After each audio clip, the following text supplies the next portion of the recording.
I woke up on my kitchen floor with no memory of falling. My cheek was pressed against the cold tile, and there was a dull ache in my shoulder where I'd landed. The overhead light was blinding. I didn't know what time it was. I didn't know how long I'd been there. I'm 35. I work in tech. 80-hour weeks are normal. I live alone in a studio apartment in San Francisco. I eat at my desk. I sleep 4, maybe 5 hours a night. I thought that's just what success looked like. The fatigue started 6 months ago. At first, it was the kind of tired that coffee could fix. Then it became the kind of tired that sleep couldn't fix. But I told myself it was normal. Everyone in tech is exhausted. Everyone runs on caffeine and adrenaline. Everyone jokes about burnout like it's a badge of honor. So I ignored it. The headaches came next, dull, persistent, living behind my eyes. I'd take ibuprofen and keep working. Sometimes they'd fade. Sometimes they wouldn't. I assumed it was screen time. Too many hours staring at code. Too much blue light. I bought expensive glasses that were supposed to help. They didn't. Then came the dizziness. Standing up too fast would make the room tilt. Walking upstairs would leave me breathless. I'd have to grip the railing and pause halfway up, waiting for my vision to clear. My coworkers asked if I was okay. I said yes. Just tired, just stressed, just the usual, because that's what it felt like. Stress, the crushing weight of deadlines and expectations, and the constant fear of not being good enough. I was working on a major product launch. My manager sent emails at midnight expecting responses. My team was understaffed and overworked. We were all drowning, but no one was admitting it. I convinced myself that once the launch was over, I'd feel better. I just needed to push through, just a few more weeks, just until we shipped. Then I could rest, but my body was trying to tell me something I refused to hear. The chest tightness started 3 weeks before the collapse. Not pain, exactly. Just a pressure, like someone was sitting on my ribcage. It would come and go. Sometimes during meetings, sometimes while I was coding. Sometimes in the middle of the night when I'd wake up gasping for air.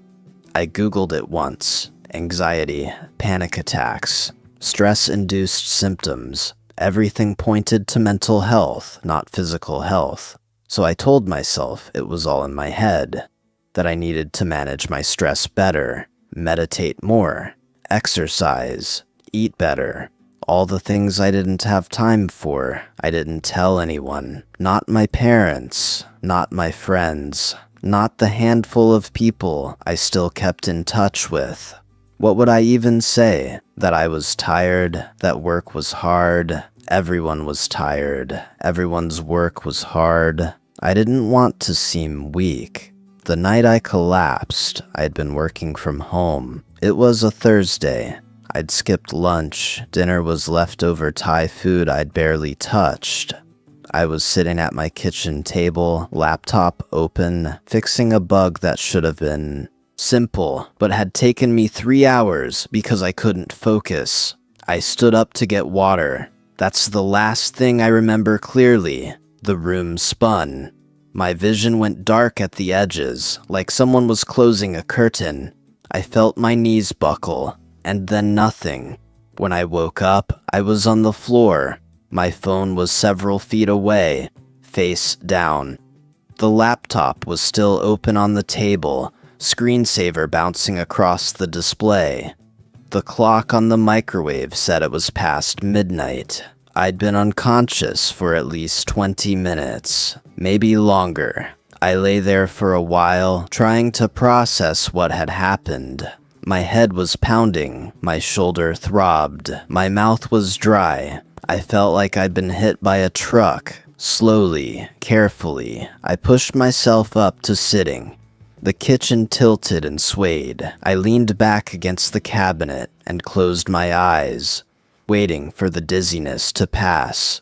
My hands were shaking, my heart was racing, and for the first time in months, I felt something other than exhaustion. I felt fear, because this wasn't stress. This wasn't burnout.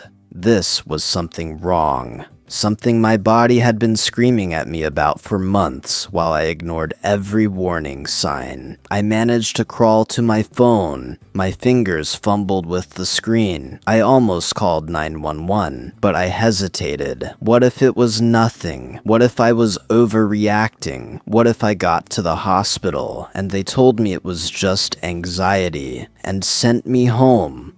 So I called my older brother instead. He answered on the third ring, voice thick with sleep. I don't remember exactly what I said. Something about falling, something about not feeling right. He told me to stay on the phone. He lived 40 minutes away. He said he was getting in his car. I sat on my kitchen floor in the middle of the night, phone pressed to my ear, listening to my brother drive through empty streets while he asked me questions I could barely answer. Was I bleeding? No. Could I move? Yes. Did I hit my head? I didn't think so. Was I in pain? Everything hurt, but nothing specific. He found me still sitting on the floor. I hadn't moved. I wasn't sure I could. He took one look at me and said we were going to the ER. I tried to argue. He didn't let me. The emergency room was bright and cold and smelled like disinfectant. A nurse took my vitals. My blood pressure was dangerously high. My heart rate was erratic. She asked me how long I'd been feeling unwell. I said I didn't know. She asked if I'd seen a doctor. I said no. They ran tests, blood work, EKG, a CT scan to make sure I hadn't hit my head. I lay on a gurney in a curtained-off room while my brother sat in a plastic chair, scrolling through his phone, occasionally looking up at me with an expression I couldn't read. Concern, maybe, or frustration that I'd let it get this bad. The doctor came in 3 hours later, young, maybe 30, with tired eyes that suggested she'd been on shift too long. She pulled up a stool and sat down. She said my heart rhythm was irregular, that my blood pressure was through the roof, that my blood work showed elevated levels of several things I'd never heard of. She asked about my lifestyle. I told her. The hours, the stress, the lack of sleep, the coffee, the skipped meals. She nodded, like she'd heard it all before. Then she said something I'll never forget. She said, "Your body isn't designed to run like this. It's not stress, it's strain. And if you keep pushing, you're going to have a heart attack before you're 40. I was 35. That gave me less than 5 years. She diagnosed me with stress cardiomyopathy. Essentially, my heart muscle was weakened from chronic stress and overwork. My blood pressure was dangerously elevated. I had early signs of atrial fibrillation. All of it reversible, she said, if I made immediate and drastic changes. She prescribed medication, beta blockers for my heart, blood pressure medication. She referred me to a cardiologist. She told me to take at least 2 weeks off work. She strongly suggested I find a therapist. And she said, very directly, that if I didn't change my lifestyle, the next time I collapsed might be the last time. I went home with my brother that morning. He drove me to my apartment, helped me inside, and made me promise to call our parents. I did. They were terrified. My mom cried. My dad asked why I hadn't told them I was feeling sick. I didn't have a good answer. I took the 2 weeks off. My manager wasn't happy, but couldn't argue with the doctor's note. The first few days, I slept more than I'd slept in years. 14, 16 hours at a time. My body was catching up on months of deprivation. Slowly, I started feeling human again. The headaches eased, the dizziness faded, the chest pressure lessened, the medication helped, but more than that, the rest helped, the not working helped, the not pushing myself to the edge of collapse helped. I saw the cardiologist. He confirmed the diagnosis. He said I was lucky that some people don't get a warning, they just have the heart attack. He adjusted my medications and told me the same thing the ER doctor had told me, change or die. Those are my options. I started therapy. My therapist asked me why I'd ignored the symptoms for so long. I said I thought it was normal. She asked if I really believed that, or if I was just afraid to admit something was wrong. I didn't have an answer. Over the next few months, I made changes. I set boundaries at work. I stopped responding to emails after 7 p.m. I started sleeping 7 hours a night. I began eating real meals. I took walks. I reconnected with friends I'd been too busy to see. My manager called it disengagement. I called it survival. 6 months later, my heart rhythm was normal. My blood pressure was under control. I'd lost the gray pallor I'd been carrying for months. People told me I looked healthier, happier, more like myself. But I think about that night often, waking up on my kitchen floor with no memory of falling. The cold tile against my face, the terror of not knowing what had happened to me, the realization that I'd been slowly killing myself and calling it dedication. I think about how close I came to not waking up at all, because the truth is, I'd ignored every warning. The fatigue, the headaches, the dizziness, the chest pressure. My body had been begging me to stop, and I told it to shut up and keep working. I'd treated my health like an inconvenience, like something I could deal with later, like I was invincible. I wasn't invincible. I was just lucky.